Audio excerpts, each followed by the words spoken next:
What is up? What is up? 2 days in a row. Can't believe it. My upload schedule right now, insane. 2 days. I'm the best. But before I get this video started, if you didn't see my tier list from yesterday, for my personal opinion about who I think is the best in ranked Joust as a Masters player, you should go check that out. It's on my channel. I just uploaded it, and I'll probably have it somewhere. You'll find it. It's whatever. And also, sorry if you hear anything in the background, or if you hear my kid or anything, because he's out here just doing things, and he's not feeling well right now. So I'm gonna be holding him while I record this. So let's go ahead and get into it. So today, I want to do top 5 Guardians in Joust with a few honorable mentions, and obviously that's going to be ordered. And at the end, I will go over a pretty generic build and kind of just show you what I would build and what you could build instead of certain items. So let's go ahead and get started. Where is he at? He's down here somewhere. Oh, there he is. Sobek. He's the best. Sorry. He's the best in the game. I touched on this on my tier list video, but he is the best guard in the game, in my opinion, for Joust. And there's really no stopping him. That's why he is always banned, and he will never not be banned unless you're playing the lower elo players. Number 2 spot. This man is crazy. And you know what else starts with a C? Cabrakan. Cabrakan is, amazing. He gets movement speed and a stun, protections and a stun with damage mitigation. He gets a slow, and his ult can help you, save your objectives, get kills, save your teammates. Very useful. He's above and beyond a lot, but there's just a lot of gods that can, there's a god that can shut him down pretty well. Yeah?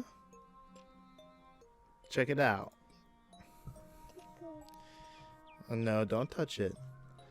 And another god that starts with a C and is also a guard, Cthulhu. A lot of you might say Cthulhu's the best over Sobek, but I don't think so. And I'll just go ahead and briefly tell you why.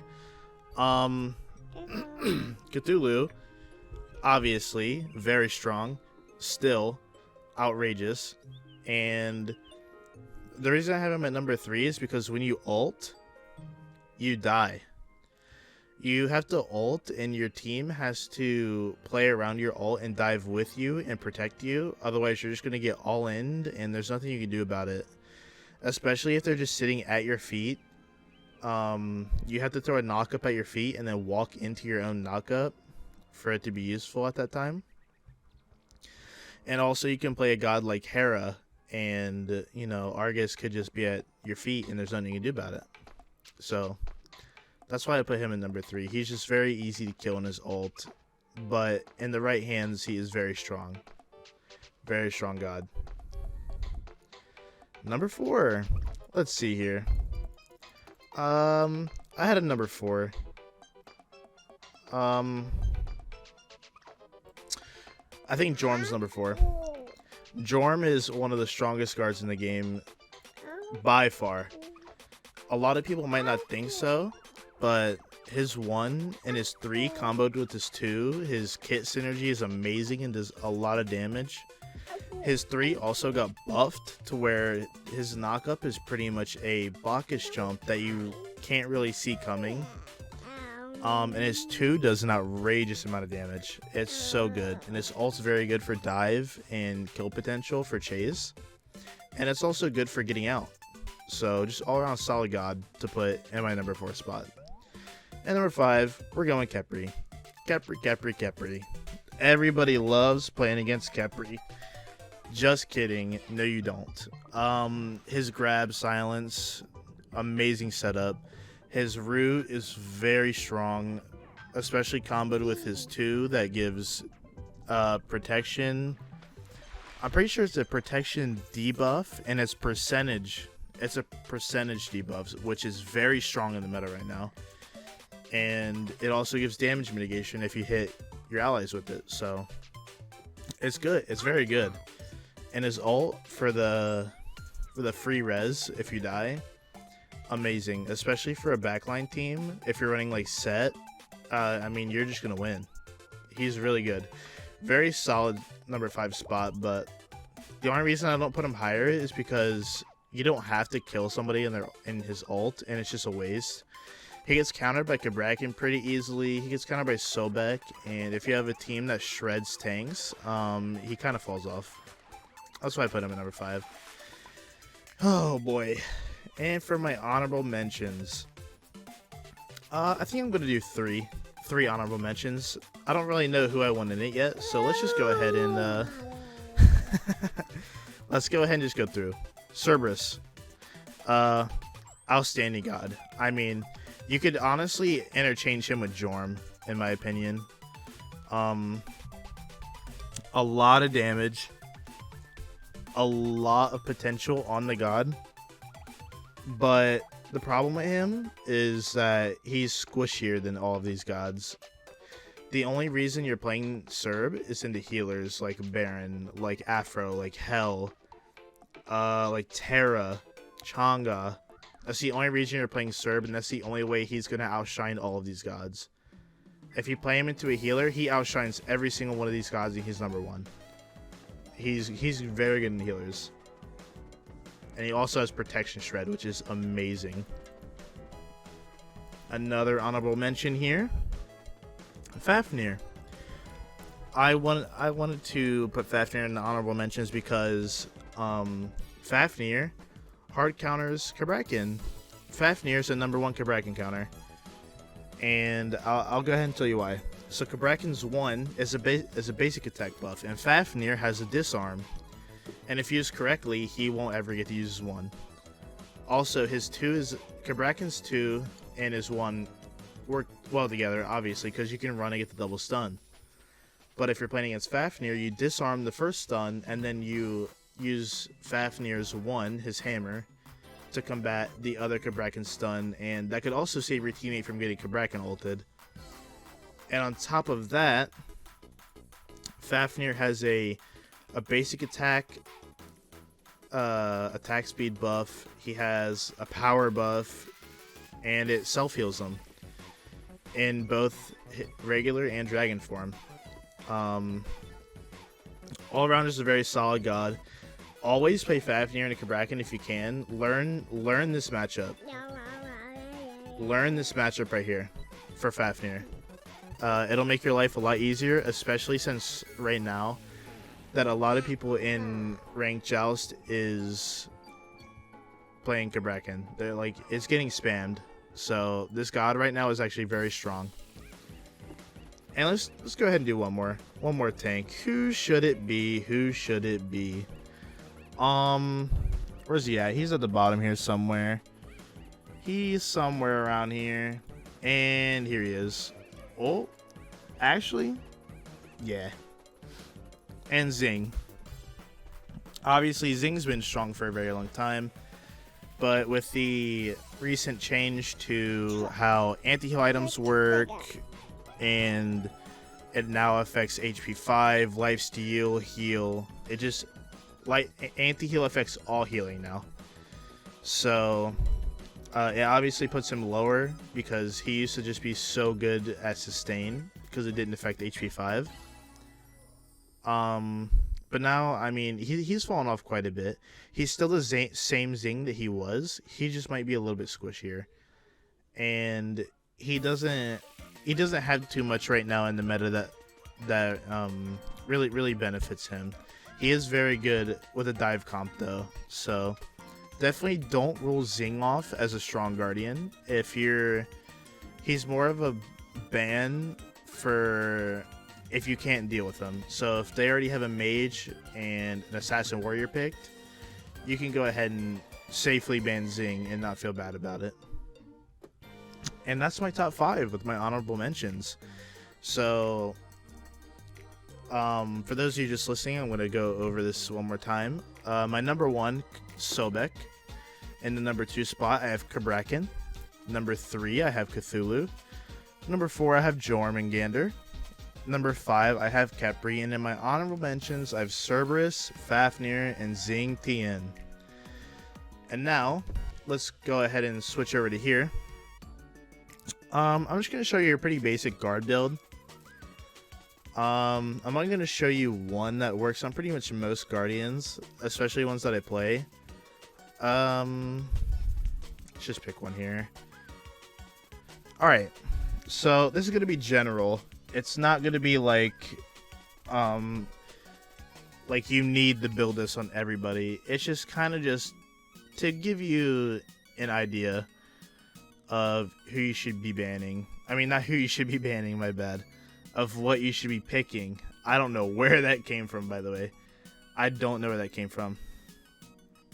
But let's go ahead and do this. So, whoops, my bad. These two right here. So you're going to be wanting to build Guardians and Warriors. So this, you can interchange these two, but depending on who you're playing, you might want to go Warriors over Guardians just to be a little bit tankier, because this does give more protections with the passive at the bottom there.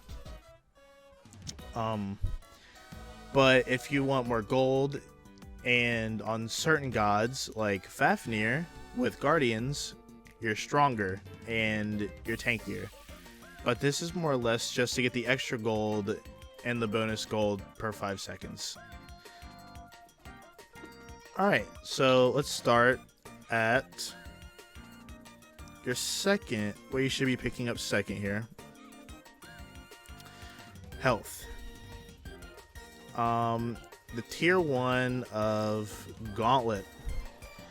So this is where you're going to be running, probably with some health pots. Or, yeah, with health and mana pots. So this is going to be your level 3 start right here. So you're going to be wanting these two and Glowing Emerald. Or you could do... Where is it at? Or you could do Boot Start. Either one is fine. It's just, do you want to get your Gauntlet stack on early? Or do you want the early move speed and cooldown? Or, I guess, CCR if you're going into Reinforced Greaves. And then, obviously, some pots. And then, let's just go back here. Stop it, Jamie. Stop it, Jamie. Let's just repick these items here. Let's go back to health. Let's just say, you know, you're a little bit into the game now. Maybe about 6-7 minutes in. You're probably looking at this now. Let's do... I personally like blue boots. This is probably what you're going to be seeing now at around 7 minutes in the game. Obviously, if you get boots first, these are going to be switched. But these are going to be your core items that you're going to be wanting to build by, like, no matter what. The only exception to not building Gauntlet first as your first tank item is if you're going into a double physical team comp. Then instead of Gauntlet, you can go ahead and just get Sovereignty, and that'll just make you, then that'll be good. That's a good pick. Now let's say you're about 15 minutes in the game. Let's see what your build's going to be looking at around 15 minutes here. And I'm going to try to do it in order It's gonna be a little hard because I'm gonna have to switch back and forth and stuff, but just bear with me. So where's the blue boots? And again, this is just my personal opinion of what you should be building on Guardians. So this is interesting. Before I go any further, I want to talk about this really quickly. So you have Gauntlet Thieves fully stacked. You have your starters. You have your blue boots. You're sitting pretty. You're pretty tanky already. If you're going into a healer, anybody who has healing, so Herc, Guan Yu, Tyr, Wukong, Afro, Hell, Chang'e, Serb, you're going to be wanting to get Pestilence if you're running into a double magical comp. And this could be a little confusing here, so let me go ahead and find it. Is it on here? It is. And if you're going into a double warrior comp with a lot of heals, go Contagion instead of Pestilence. But if they don't have that much heals, or the healing isn't really, you know, like it's not stopping you from getting kills, right? Then you're 100% third item gonna want E-Staff. E-Staff is probably one of the most necessary tank items besides Gauntlet, in my opinion. It really just helps your team. It makes you super tanky. It makes them very squishy. Very useful item, and this is what you want to be building. So these are your core items. Once you get around 15 minutes, you get around 4 items into the game.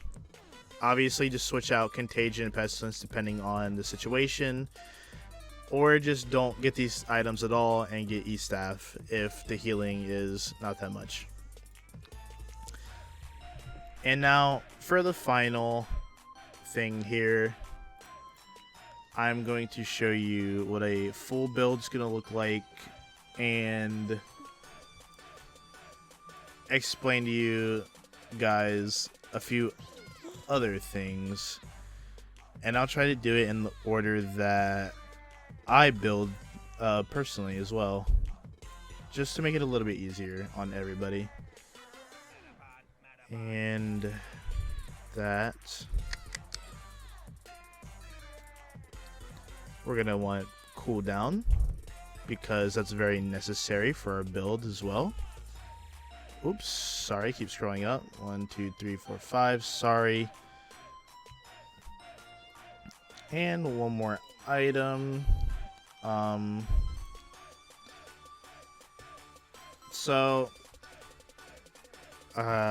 Actually, where's Robe? Okay. All right, so this is your full build. Obviously, there's more than 6 items here, and that's obvious. But up to this position right here, these are your core items. Pestilence, obviously, switch out for Contagion if you're going into double physical, but you're probably not going to. All around, just good items to have. This is going to be like your standard basic build. If you're not going anti-heal, just go damage or something like that. I don't know. Like Void Stone. And you're going to want Breastplate for the extra cooldown. And then Spirit Robe, or obviously Mantle of Discord right here. And then if you're not picking up Breastplate because you feel like you do not need it, 100% pick up Pride Wind. This is a very, very, very, very, very strong tank item, and I actually recommend building Pride Wind over Breastplate and then just getting your robe right after. It's very strong. So this is going to be your main build.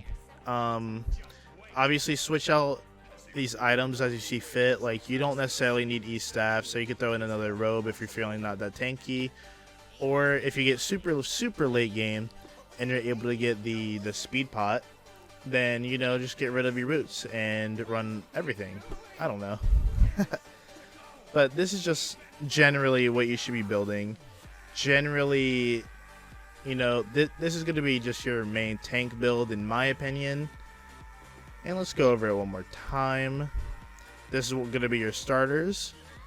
So Guardians, Warriors, and then tier 1 of Gauntlet or Boots first. Then obviously you're going to want to finish these. You're going to want to finish these items no matter what. This is going to be your start no matter what. And then you get about 15 minutes in. This is going to be what your build's looking at. Switch out Contagion for Pestilence if you really need it, depending on the situation. And then this is going to be around what your full build's going to look like. Maybe except for Breastplate. I don't pick up Breastplate that much unless the physical is really bothering you. Just pick up Pride Wind. And that's it. So this has been my top 5 Guardians list and kind of just generally what I would build on them if I was to do this.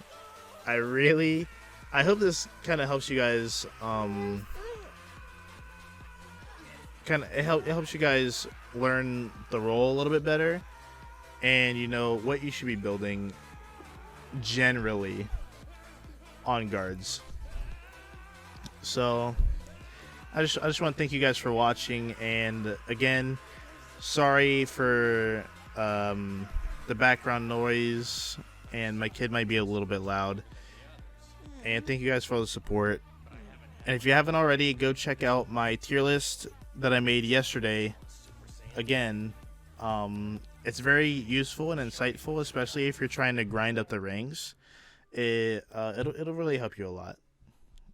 Thanks for watching, guys. Bye-bye.